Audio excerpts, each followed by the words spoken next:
Today I'm going to show you how to calculate annuities using Excel. We'll evaluate the present value of annuity for asset valuation or future cash flows tied to an asset. As you can see on the screen, we already have some information set up, including the asset valuation, the yearly rate, the monthly rate, the number of years, months, and the current value of the asset.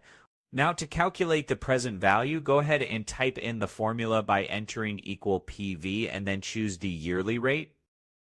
After entering the rate, type the word comma to move to the next part of the formula. Then select the number of years since we're using the yearly rate in this example. But if you chose the monthly rate instead, select the number of months. After that, for the payment value, use the PMT function. Instead of typing it manually, just select the annual payment value directly from the sheet, which you'll find at the top. Finally, complete the formula by closing it with a parenthesis and then press the Enter key.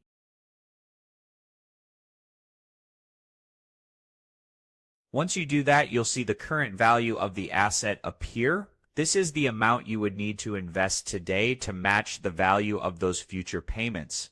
And that's how you calculate the present value of an annuity in Excel. As always, thank you for watching, and I'll see you in the next video.